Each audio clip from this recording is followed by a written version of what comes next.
China is now a step closer to its space dream by launching its second of the three modules that are needed to complete its new space station. The uncrewed craft named Wenxin was propelled by a long March 5B rocket from the Henan Island in southern China.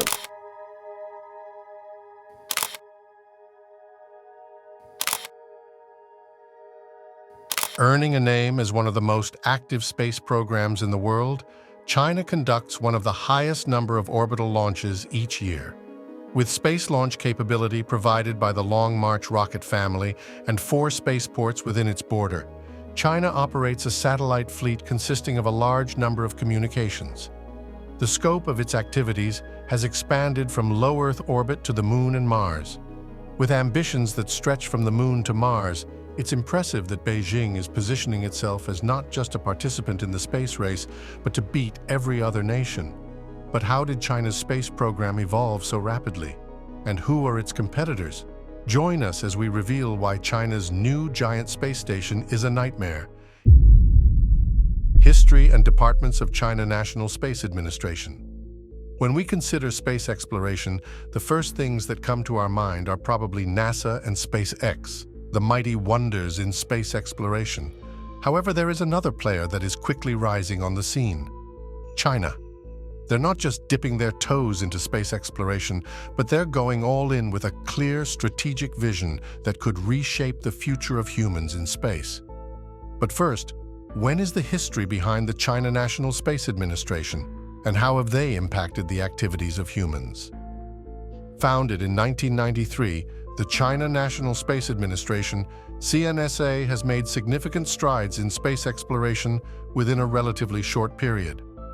Among its major achievements, CNSA became the first space agency to land on the far side of the Moon with the Chang'e 4 mission. Additionally, CNSA successfully brought lunar samples back to Earth with the Chang'e 5 and 6 missions. Furthermore, China has become the second country to land a rover on Mars, accomplishing this with the Tianwen-1 mission. Although CNSA serves as the governing body for civil space activities in China, it does not directly execute space programs. Instead, China's state space programs are carried out by the China Aerospace Science and Technology Corporation, CASC. Meanwhile, the China Manned Space Program is operated separately by the China Manned Space Agency. In 1998, as part of a comprehensive restructuring, CASC was divided into several smaller, state-owned enterprises. This reorganization was likely modeled after Western defense procurement practices, where government agencies are responsible for setting policy while contracting their operational needs to state-owned but independently managed entities. One notable challenge in China's space diplomacy has been the Wolf Amendment, passed by the U.S. Congress in 2011, which prohibits NASA from engaging in direct cooperation with CNSA. Despite this exclusion policy, there have been occasional exceptions over the years. In 2021, China embarked on constructing its Tiangong space station, designed with 3 core modules dedicated to crew accommodations, cargo storage, and research activities. By late 2022, construction of the station was complete, with future plans to expand it by adding 3 more modules. In 2024, China announced an ambitious target of conducting 100 space missions, marking a significant increase from the 70 missions carried out in 2023. These missions primarily involve satellite launches, testing, crew rotations, and cargo deliveries. CNSA was initially established as a government institution responsible for fulfilling China's international commitments in space. Its creation was approved by the 8th National People's Congress, NPC, with further structural oversight assigned by the 9th NPC to the Commission of Science, Technology, and Industry for National Defense, COSTIND. CNSA's core responsibilities include representing China in signing intergovernmental space agreements, facilitating scientific and technological cooperation, enforcing national space policies, and managing China's space science and industry. Over the years, China has forged space cooperation agreements with numerous countries, including Argentina, Brazil, Chile, France, Germany, India, Italy, Pakistan, Russia, Ukraine, the United Kingdom, and the United States, among others. These partnerships have led to significant achievements in both bilateral and multilateral space technology exchanges and cooperation. The China National Space Administration, CNSA, is composed of 4 key departments: the Department of General Planning, the Department of System Engineering, the Department of Science, Technology and Quality Control, and the Department of Foreign Affairs. Each of these divisions plays a vital role in advancing the nation's space initiatives, from overseeing strategic plans to ensuring technological precision and fostering international cooperation. CNSA's logo, sharing design elements with the China Aerospace Science and Technology Corporation, holds deep symbolic meaning. At its center is an arrow, shaped to resemble the Chinese character lambda, which signifies people. This design choice reflects the organization's philosophy that humanity lies at the heart of all space exploration endeavors. Surrounding the arrow are 3 concentric ellipses, representing the 3 essential escape velocities required to achieve various stages of space exploration, like reaching sustainable orbits, escaping Earth's gravitational pull, and ultimately breaking free from the solar system.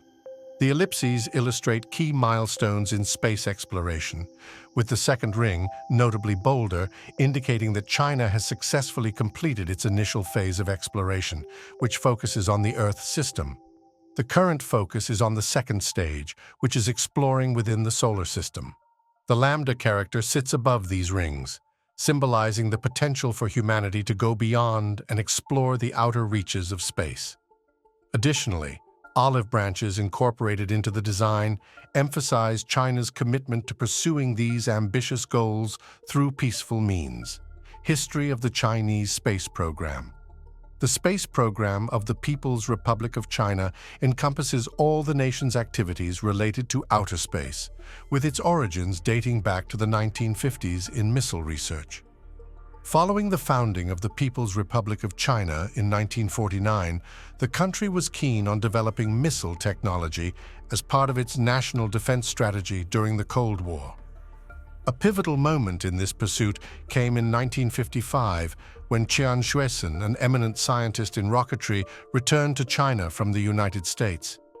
A year later, Qian proposed a comprehensive plan to initiate China's missile program, which received swift approval from the government. By October 8, 1956, the country had established its first missile research institute, known as the 5th Research Academy under the Ministry of National Defense, with a modest workforce of fewer than 200 individuals, many of whom had been personally recruited by Qian. This momentous step is now regarded as the true beginning of China's space ambitions. China's strategy was to maximize its resources, and part of this involved replicating Soviet technology. The Soviets had shipped 2 R-2 missiles to China in 1957 as part of a broader agreement on technological cooperation. These missiles were rebranded under the code name 1059, with a projected launch date set for 1959. However, the schedule was delayed due to challenges that arose following the sudden end of Soviet support after the Sino-Soviet split. Despite this setback, China made significant progress by constructing its first missile testing facility in the Gobi Desert, located in Inner Mongolia. This site would eventually become the Jiuquan Satellite Launch Center, which played a crucial role in China's subsequent space endeavors and marked the country's formal entry into the global space race. After the Soviet Union's historic launch of Sputnik 1, the first artificial satellite, on October 4, 1957, Mao Zedong saw an opportunity for China to stand alongside the global superpowers. During the National Congress of the Chinese Communist Party, CCP, on May 17, 1958, he announced an ambitious goal. The goal suggests that China would work towards launching its own satellite by 1959 to commemorate the 10th anniversary of the founding of the People's Republic of China, PRC. This ambitious target, referred to as Project 581, proved to be overly optimistic. As it became clear that meeting such a deadline was not feasible, the focus shifted to a more practical first step for developing sounding rockets. China's initial success came with the launch of the T-7M, a sounding rocket that reached an altitude of 8 kilometers on February 19, 1960. This achievement was significant because it marked the first time a rocket had been designed and developed entirely by Chinese engineers. Mao Zedong hailed the event as a promising start for China's emerging space program. However, progress faced an enormous setback later that year due to the Sino-Soviet split. The Soviet Union, which had been providing critical technical assistance to China's missile and space efforts, abruptly cut off all support. Chinese scientists, left with limited resources and fragmented knowledge, were forced to continue their work under severe constraints. Despite these challenges, China made a major breakthrough on December 5, 1960, when it successfully launched its first missile, mentioned earlier as Missile 1059. Fueled by alcohol and liquid oxygen, this missile was a close replica of Soviet technology. Its success was a milestone for China's independent capabilities in missile development, and the missile was later renamed Dongfeng 1 East Wind. This achievement laid the groundwork for China's future advances in rocketry and space exploration, all accomplished under the most difficult circumstances: the satellite launch. While China was still working on imitating the Soviet missile, the Fifth Academy, led by Qian Xuesen, had already embarked on developing the Dongfeng 2 DF-2 missile, the first entirely designed and built by China. This project represented a significant shift toward domestic missile production. Although the initial attempt in March 1962 ended in failure, extensive modifications were made, including hundreds of engine tests. These efforts culminated in the DF-2's first successful launch on June 29, 1964 at Jiuquan, marking a pivotal achievement in China's growing missile development capability. Over the next few years, 7 additional launches of the DF-2 were conducted, all of which were successful.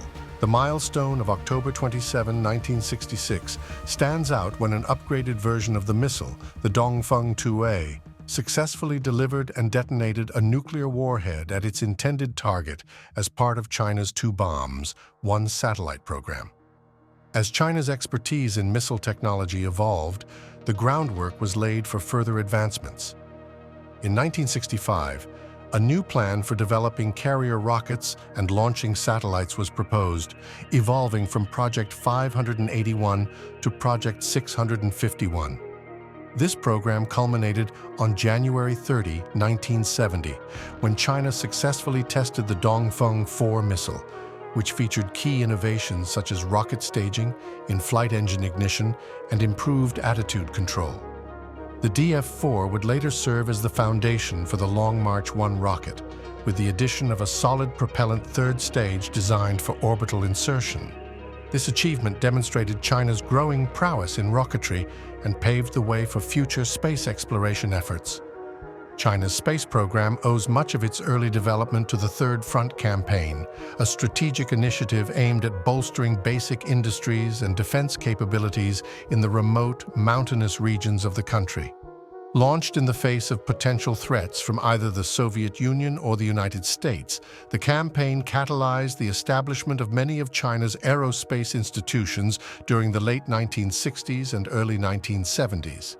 Notably, key infrastructure like the Jiuquan Satellite Launch Center was expanded, while entirely new facilities, including the Xichang and Taiyuan Satellite Launch Centers, were constructed under this initiative. On April 24, 1970, China reached a major milestone in its space endeavors with the successful launch of the Dongfang Hong satellite. Weighing 173 kilograms, it was sent into orbit aboard a Long March 1 rocket from the Jiuquan facility. At the time, it held the distinction of being the heaviest first satellite launched by any nation. An impressive feature of the Long March 1's third stage was its deployment of a 40-square-meter solar reflector, made possible by the centrifugal forces generated during the solid propellant stage of orbital insertion. This was followed by the launch of China's second satellite, Shijian-1, on March 3, 1971, aboard the final Long March 1 rocket. Shijian-1, which weighed 221 kilograms, was equipped with scientific instruments, including a magnetometer and detectors for cosmic rays and X-rays. In parallel with its satellite missions, China made initial strides in human spaceflight. A notable early success was the launch and recovery of a T-7A sounding rocket on July 19, 1964, which carried a biological payload consisting of 8 white mice. This achievement came as the global space race between the United States and the Soviet Union reached its peak with the lunar landings. Determined not to be left behind, Mao Zedong and Zhou Enlai made the decision on July 14, 1967, to start a crewed space program of their own. By January 1968, China had developed its first spacecraft designed for human space travel, named Shiguang-1, and soon after, on April 1, 1968, the Space Medical Institute was founded. With this infrastructure in place, the Central Military Commission issued directives to begin selecting astronauts, and by March 1971, 19 individuals had been chosen through a rigorous selection process. The official launch of China's first crewed space program, Project 714, came in April 1971, with the ambitious goal of sending 2 astronauts into space by 1973 aboard the Shiguang spacecraft. However, due to political instability within the country, the program was abruptly cancelled later that same year, bringing China's initial efforts in human spaceflight to a premature end. The development of ballistic missiles. During the development of China's first long-range intercontinental ballistic missile, ICBM, the Dongfeng 5, efforts to create the nation's medium lift launch vehicles were simultaneously underway. The DF-5 project, initiated in 1965, saw its first test flight in 1971. Its technology laid the foundation for 2 distinct models of medium lift launch vehicles. The first, known as Fengbao-1, was developed by Shanghai's Second Bureau of Mechanic Electrical Industry, the predecessor of the Shanghai Academy of Spaceflight Technology, SAEST. The second, based on the same DF-5 ICBM, was the Long March 2, developed in Beijing by the First Research Academy of the 7th Ministry of Machine Building, which later became the China Academy of Launch Vehicle Technology, CALT. Both FB-1 and CZ-2 utilized the propellant combination of nitrogen tetroxide and unsymmetrical dimethylhydrazine, the same fuel mixture used by the DF-5 missile. On July 26, 1975, FB-1 successfully completed its maiden flight, placing the 1,107-kilogram Chang'e-1 satellite into orbit, marking China's first time launching a payload heavier than 1 metric ton. Just 4 months later, on November 26, 1975, the CZ-2 achieved its own success by launching the FSW-0 No. 1 recoverable satellite into space. This satellite not only reached orbit, but was successfully recovered 3 days later, making China the 3rd country, after the Soviet Union and the United States, capable of recovering a satellite from space. As part of China's strategic Third Front initiative, which aimed to move vital defense infrastructure to the more remote interior regions away from the vulnerable Soviet border, a decision was made to build a new space center in the mountainous region of Xichang in Sichuan province. This facility, codenamed Base 27, became a crucial part of China's space program. In parallel, the Northern Missile Test Site underwent significant upgrades, and in January 1976 was transformed into the Northern Missile Test Base, designated Base 25. The ambitions of China. China's ambitions in space are centered on 3 primary objectives, each of which reflects a carefully designed plan already in progress. These objectives are strategic moves aimed at moving China to the forefront of space exploration. First, China is prioritizing the enhancement of its heavy launch capabilities. At the core of this initiative is the expansion of the Long March rocket series, which includes significant advancements in carrying larger payloads further into space. The Long March 5 rocket stands as a critical component of this effort, powered by the impressive YF-100 engines. To put this into perspective, while a typical car engine might produce around 300 horsepower, the YF-100 generates a staggering 270,000 pounds force of thrust, equivalent to roughly 36 million horsepower. Yet, this is just the beginning. Engineers are now focused on the development of the Long March 9, a next-generation heavy-lift rocket that will be capable of even greater feats.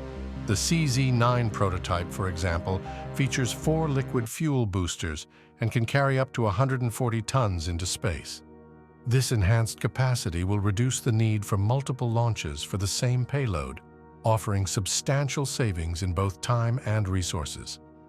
Beyond the jaw-dropping technical specifications of the LM-9, there is the prospect of integrating reusable rocket stages, a concept that has already been successfully demonstrated by SpaceX.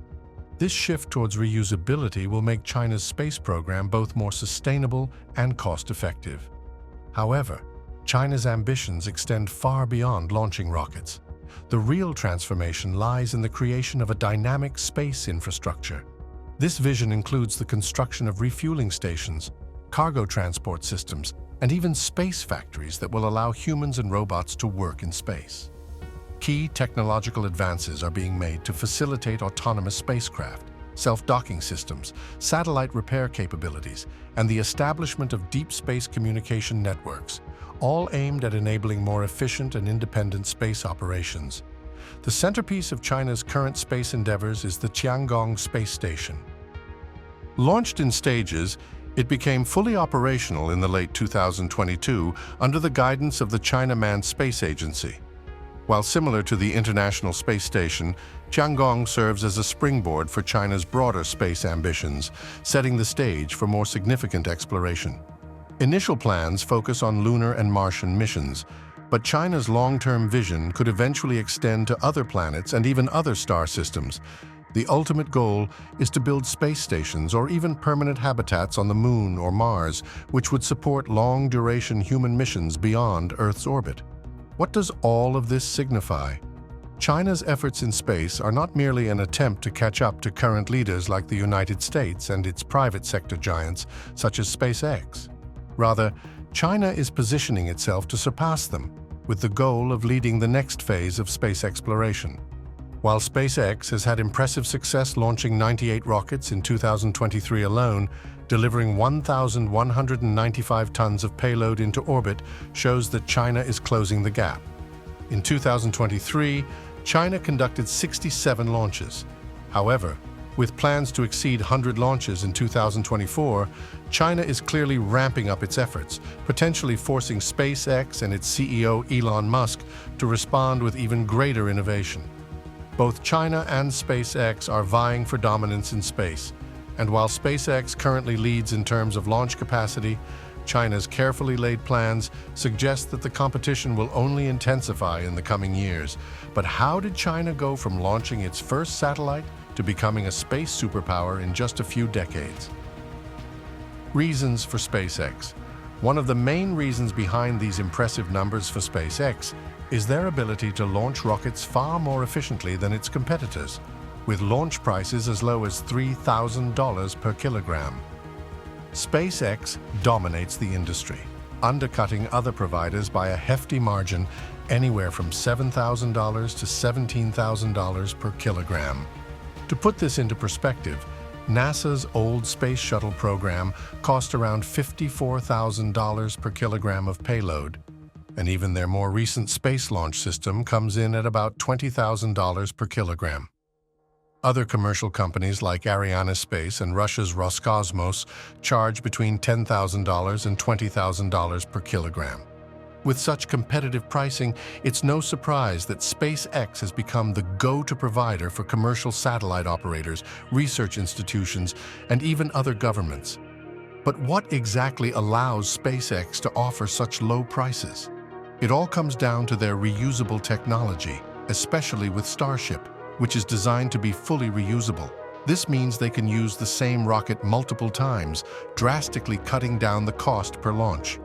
On the flip side, China is also working on reusable technology, but they're not stopping there. They're investing heavily and are pushing forward with systemic space missions, including lunar and Mars exploration, deep space communication, and maintaining their permanent space station, Tiangong. While SpaceX focuses on efficiency, China is broadening its reach across the entire spectrum of space exploration. But what really made the US further interested in SpaceX? The administration of China's space program. China's space program, run by the China Aerospace Science and Technology Corporation, benefits from being state-operated. This setup gives China's space program direct access to national resources like launch sites, government funding, and political support, making their operations run much more smoothly. A great example of this is how they can easily utilize national infrastructure for transporting rockets and other components, tap into military resources and technology, and coordinate with other state-run institutions without the usual red tape. Unlike SpaceX, which can be influenced at any time by market dynamics and investor expectations, like any other private company that runs on profit, the Chinese space program operates under the Chinese government, focusing on its goals without the pressure of money. This enables them to carry on with their lunar-based projects, Mars exploration, and further development of their space station, even though they might not be profitable at all in the short run. Furthermore, the Chinese government's control over its space program allows for better alignment with national interests. They can prioritize space exploration in a way that integrates seamlessly with economic, military, and technological goals. However, this kind of control can sometimes create challenges, especially for scientists. History has shown that while scientists may focus on advancing knowledge for the sake of discovery, the government may be more concerned with how that knowledge can be used for security purposes. And that's when all of this becomes part of the geopolitical tensions around the globe. And speaking of that, SpaceX works very closely with the US military and has become a critical partner.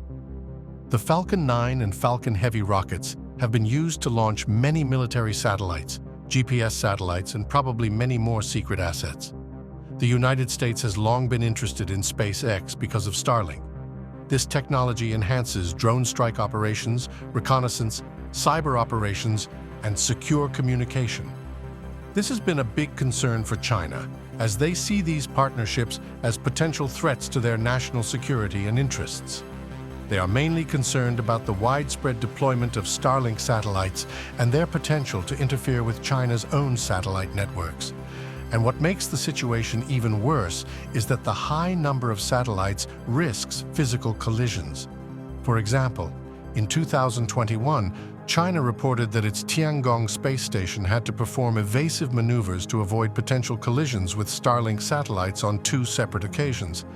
And when some critical and very expensive assets are threatened, it's natural to take precautionary measures. So could China weaponize its space program and gain the ultimate military advantage? As mentioned earlier, China's space program is controlled by the government, and it's deeply connected with the People's Liberation Army. Whenever new possibilities arise, the PLA will begin weaponizing it for further military dominance. Similarly to the US military with the SpaceX satellites, the Chinese satellites are designed for intelligence gathering, secure communication, and even potential military operations. The satellites are already providing real-time data, but it doesn't end there. The possibility of China using its space technology for military purposes is almost a certainty. So what kind of economic opportunities could space offer China? And how might this change global markets? The support of China. Even though China is officially bound by the Outer Space Treaty of 1967, which bans weapons in space, they've said they support it. But this sounds weird because unlike the International Space Station, which is shared by multiple countries, China's station is more like its own private ship. There are rumors that it could even have anti-satellite weapons capable of taking out other satellites. If that happens, it could cause huge problems for nations that rely on satellites for things like communication and navigation. If China disables GPS satellites, it would make it tough for their adversaries to operate drones, guide missiles, or even navigate aircraft, not to mention road trip days. By mixing military capabilities into their space plans, China's space program could become a powerful way to project influence not just on Earth but far beyond. But in today's world, economic power is just as important. A country's ability to produce and sell valuable goods plays a huge role in its global standing. As China pushes further into space, the economic benefits are massive. It's important to remember that China's huge investment in space isn't just for show, they're aiming for some serious economic gains. One of the most game-changing opportunities is extraterrestrial mining. That would give China a massive economic advantage, potentially controlling the supply of these critical materials. Another bold idea is space-based solar power stations. This wouldn't just change everything about the energy market with near limitless power, it could also help protect our planet by reducing the need for fossil fuels. By leading the way in space-based resources and energy, China could give its economy an incredible boost, gaining a major edge in global markets.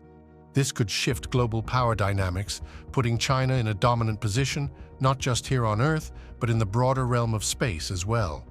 While the world was focused on the US and the Soviet Union space race, China's space program quietly got a big boost from the Soviets. In the early days, China heavily relied on Soviet rocket designs and missile technology, which laid the groundwork for their space ambitions. Things really took off when Ken Suyen joined the program.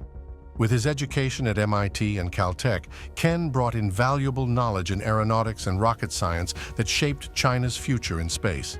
He was instrumental in developing China's first ballistic missile and played a key role in launching their first satellite, Dongfang Hongw, in 1970.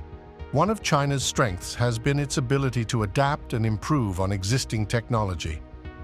They took the Russian Soyuz design and developed it to meet their own needs and also enhanced the Sanal spacecraft. Soon, they began achieving major milestones. In 2013, they successfully landed the Chang'e 3 rover on the Moon, signifying their first soft landing on another celestial body. Then, in 2019, they became the first country to land a rover on the far side of the Moon. They followed this up by becoming the third country to bring lunar samples back to Earth. Their impressive achievement came in 2024, when Chang'e 6 returned with samples from the Moon's far side. Looking ahead, by 2030, China plans to send astronauts to the Moon to work on the International Lunar Research Station with Russian counterparts. Over the next 10 to 15 years, they're also aiming to bring back samples from Mars and explore deeper into space. Thanks for watching. Make sure to like our video, leave comments, and subscribe. Also click on the video showing on your screen to watch another of our interesting videos. See you there.